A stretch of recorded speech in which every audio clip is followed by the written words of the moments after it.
Fala meu caro, minha cara, estamos aí com mais uma abordagem e hoje nós vamos falar de urbanização periférica e favelização.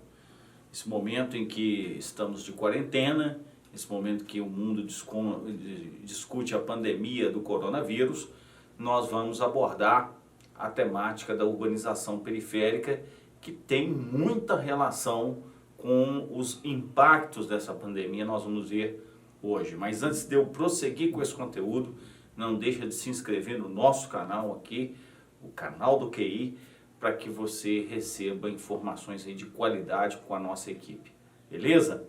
Então nós vamos partir de uma conceituação muito básica, partir de uma conceituação que qualquer aluno, seja ele do ensino fundamental, do ensino médio, e para você que vai também fazer o Enem ou fazer outros vestibulares, tem que ter, que é o conceito de urbanização. A urbanização é um fenômeno, tá, social, obviamente, em que você tem a taxa de crescimento da população urbana é superior à taxa de crescimento da população rural. Então, se eu tenho um momento em que a população ela cresce, população urbana, ela cresce num ritmo superior ao da população rural, eu digo que esse país ou que esta região enfrenta um processo de quê? Ou desenvolve um processo de quê? De urbanização. A gente não pode confundir de forma nenhuma urbanização com a formação de cidades. As cidades, a formação delas, é um processo extremamente antigo. Nós vamos encontrar cidades que foram criadas há milhares de anos atrás. A urbanização é um processo muito ligado à Revolução Industrial Europeia. A mudança dos padrões, sejam eles de produção, de consumo. Então, de certa forma, na história da humanidade, a urbanização é um processo recente. E, se falamos dessa urbanização aqui na periferia, ela é um processo mais recente ainda. E quando eu falo periferia, nós sabemos qual é esse lugar. Nós sabemos que a periferia, ela corresponde a uma divisão norte-sul. Ela corresponde a essa parte do planeta encaixada na divisão internacional do trabalho, que vai sofrer o processo de exploração, enquanto os centros capitalistas desenvolvem processos de acumulação. Então, digamos que nós funcionamos como a classe trabalhadora do mundo, né? Quer dizer, se o Brasil, por exemplo, se constituísse numa pessoa física, nós seríamos um dos operários do mundo. E a burguesia do mundo, os patrões do mundo, são os centros capitalistas, Estados Unidos, Europa Ocidental, Japão. Se desenvolve assim a chamada divisão internacional do trabalho. Portanto, como nós começamos o nosso processo de urbanização muito mais recente, de forma muito mais recente, ou seja, é um processo muito mais tardio, ele tem características muito diferentes. A gente pode afirmar que esse processo de urbanização, e aí focando mais na realidade brasileira, ele se desenvolve principalmente depois da Segunda Guerra Mundial. É claro que nós vamos ter uma urbanização ali se desenvolvendo em São Paulo, especialmente, mas como fenômeno de abrangência nacional, claro, com intensidades diferentes, nós vamos ver esse fenômeno se desenvolvendo depois da Segunda Guerra. Veja que a diferença dessa velocidade de urbanização em relação aos burgueses, aos estados burgueses, nessa nossa analogia que estamos construindo aqui, é exatamente uma das grandes diferenças, é o tempo. Enquanto a Europa vivia sua urbanização no século XVIII e no século XIX, a gente vai viver essa urbanização na segunda metade do século XX. Portanto, as forças que atuam aqui são forças completamente diferentes. Não tem muito a ver os fatores que atuaram para a urbanização inglesa lá na Revolução Industrial do século XVIII com os fatores de urbanização que atuaram aqui no século XX. Então é importante fazer sempre essa distinção. Agora vem cá. Você sabe determinar com detalhes quais são as características desse processo de urbanização aqui da periferia? Essa é a hora da onça beber água. Por quê? Essa característica, além de ser, ou essas características, além de serem consideradas como processos tardios, elas são processos extremamente acelerados. A urbanização é um processo aqui e na periferia muito rápido. Vamos imaginar que o deslocamento de camponesas para as cidades, aquilo que chamamos de êxodo rural, no contexto lá da Revolução Industrial Inglesa, esse deslocamento ele aconteceu ao longo de 120, 130 até 150 anos. Ou seja, lembrando que a urbanização é um processo que tem início, meio e fim. Nos países ricos ela já foi concluída. Não poderemos falar mais de êxodo rural na Europa. Mas na periferia ela está em curso. Então, o que, por exemplo, a Inglaterra fez em 1,5 século, nós fizemos em 30, 40 anos. Esse deslocamento muito acelerado de pessoas corresponde a um processo extremamente excludente. Não devemos entender que a urbanização inglesa ou francesa, europeia, americana de uma forma geral, ela não teve seus traços de exclusão social. Mas aqui esse processo teve uma intensidade muito maior. Por quê? Aqui a estrutura agrária é muito mais concentrada.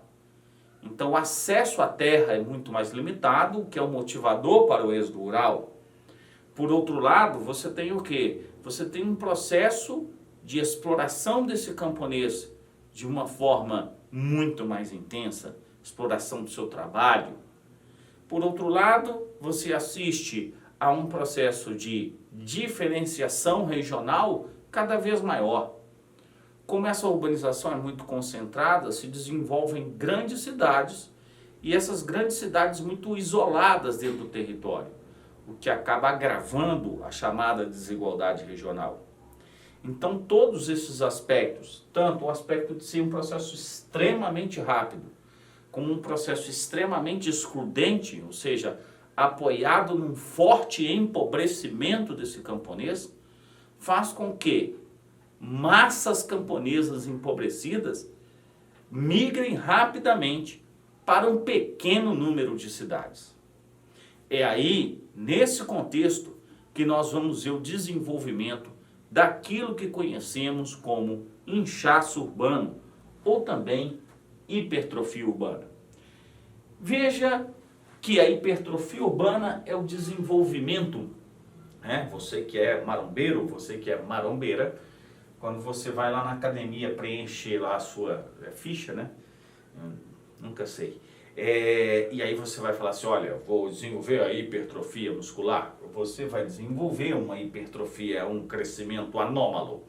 Você quer ganhar bíceps, você quer ganhar tríceps, você quer ganhar musculatura. Nesse caso aqui, o termo hipertrofia está ligado realmente a um crescimento anômalo, a um crescimento exagerado dessas malhas urbanas. E esse crescimento anômalo, exagerado, apoiado numa forte exclusão social que vem do campo, acaba se reproduzindo nos ambientes urbanos. Esse camponês que chega empobrecido às grandes cidades, ele não vai conseguir penetrar com facilidade no mercado de trabalho. O mercado formal, por exemplo, seja trabalhar na indústria, trabalhar no comércio, trabalhar no sistema financeiro, exige desse trabalhador qualificação, exige desse trabalhador que ele seja efetivamente, ou que ele esteja efetivamente, preparado para trabalhar. Porém, essa massa camponesa muitas vezes chegava às grandes cidades brasileiras, e ainda chega, semi-analfabeta ou muitas vezes analfabeta. Com isso, nós temos um traço muito importante das cidades da periferia capitalista: o amplo desenvolvimento da informalidade. Aqui no Brasil, nós estamos vendo a discussão sobre o risco de evolução da pandemia e justamente o risco de evolução da pandemia para a camada mais frágil do ponto de vista social da população, e isso realmente corresponde àqueles que estão na informalidade. Não é à toa que o governo aprovou o auxílio, né, emergencial de R$ 600, justamente para apoiar esses trabalhadores que precisam da informalidade para sobreviver. O comércio ambulante, a prestação de serviços informal. Esse processo é uma característica não só do Brasil, é uma característica dos países periféricos. Se formos aí a qualquer grande cidade, seja Bogotá, Jacarta, Bangkok, São Paulo, vamos encontrar a informalidade como um traço muito marcante dessas cidades. Por outro lado, essa população que não consegue ter acesso a empregos qualificados, ela não consegue ter acesso a uma renda que permita a ela ser incluída verdadeiramente nessa cidade, ter acesso à cidade. O famoso direito à cidade, como nos fala o grande Henri Lefebvre. Esse direito à cidade, ele é negado. E aí você vai encontrar grandes manchas urbanas, grandes malhas dessa cidade, com seríssimas deficiências infraestruturais. Essas deficiências infraestruturais, elas correspondem a deficiências de todas as ordens. Há carências de todas as ordens. Carências no sentido da renda, carências no sentido da moradia, carências no sentido da educação, da saúde, da segurança pública, do transporte público, mas carências no saneamento básico. E é justamente nesses ambientes onde a falta de saneamento básico é crônica, que a pandemia tem um poder de expansão muito grave. Aí é um risco muito grande, que as chamadas flexibilizações do isolamento podem criar. Porque quando os vetores dessa doença chegarem às grandes periferias, a proteção social, tanto em termos de renda, como em termos de saúde e como em termos de saneamento, nessas áreas, que não são pequenas, vão gerar um nível de mortalidade elevadíssimo. Aqui nós falamos de carências muito básicas. Nós estamos falando de carências de acesso à água tratada ou até mesmo acesso à água. Estamos falando de deficiências na coleta de esgoto, não há rede coletora de esgoto. O esgoto a céu aberto é uma característica de vários aglomerados, não só de cidades em áreas periféricas do país, mas das grandes cidades também. Vamos ver também uma situação de desenvolvimento, de exclusão dessa população ao acesso a itens de higiene básicos, como o sabão, por exemplo. Então isso é muito grave nesse contexto de desestruturação social. E aí, todo esse contexto de exclusão, ele cria espaços urbanos extremamente segregados, extremamente segmentados do ponto de vista social e claramente do ponto de vista espacial. Ao desenvolvimento da chamada segregação socioespacial. E essa segregação socioespacial, ela se desenvolve em dois grandes vetores.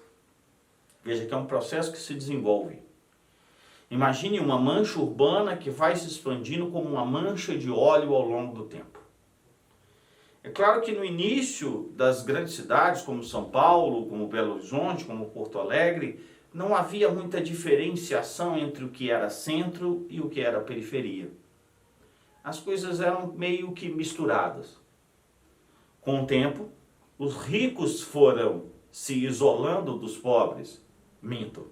Com o tempo, numa primeira fase, os ricos isolaram os pobres nas chamadas periferias. Então nós vamos ver que um padrão de crescimento dessa população periférica, ou seja, da borda da cidade, das áreas distantes, das áreas onde você não tem a legalidade, não está presente a legalidade, zoneamentos clandestinos, imóveis que não cumprem regras de zoneamento urbano, autoconstruções, esse é o padrão da periferia. E claro, carências infraestruturais sérias. Esse é outro problema dos nossos ambientes urbanos. Além da questão sanitária, da questão da informalidade, nós temos também a questão da mobilidade. E não dá para falar de mobilidade sem falar do processo de periferização. Porque você distancia esse trabalhador do seu emprego. Você distancia esse cidadão do acesso aos serviços. Porque não há descentralização dos hospitais, não há descentralização das escolas, dos aparelhos urbanos. Então, isso cria uma necessidade de movimento muito grande. Isso cria uma necessidade de deslocamento de 40, 50 quilômetros diários. São os famosos fluxos pendulares diários. E essa é a grande violência que as grandes cidades submetem aos seus cidadãos todos os dias. Obrigando muitas vezes os trabalhadores a entrarem em ônibus lotados e a permanecerem nesses ônibus lotados, sucateados e caros durante 3 ou até 4 horas do seu dia. E justamente esse é um contexto de uma população que também está ali aglomerada. Não tem jeito. Ali há o adensamento tanto no espaço de moradia como no espaço da mobilidade.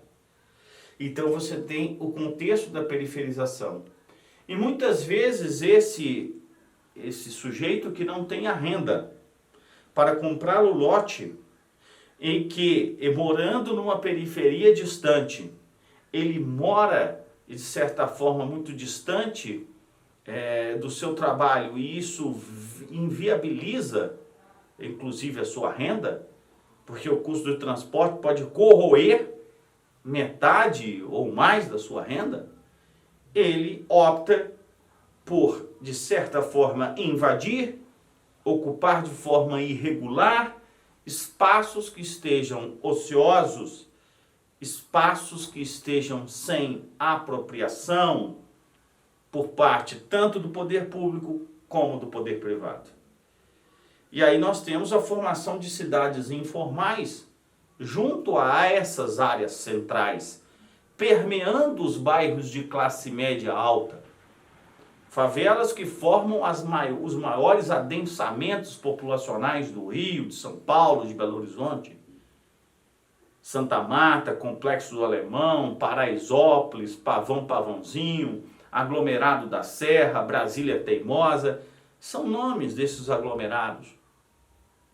E vejam que, dentro da formação de uma cidade formal, você não tem loteamento, você não tem planta cadastral, você não tem registro do imóvel. Ou seja, eu falo que é a cidade informal porque, do ponto de vista legal, do ponto de vista jurídico, aquele imóvel não existe. E se ele não existe, a prefeitura, o poder público, não se sente obrigado a prover infraestrutura a esse imóvel. Então, vocês devem ter visto que a situação é muito complexa quando nós vamos abordar esse tema da urbanização periférica no Brasil e na periferia capitalista. Acompanhe sempre as nossas aulas aí no canal, conto com vocês e até a próxima aula.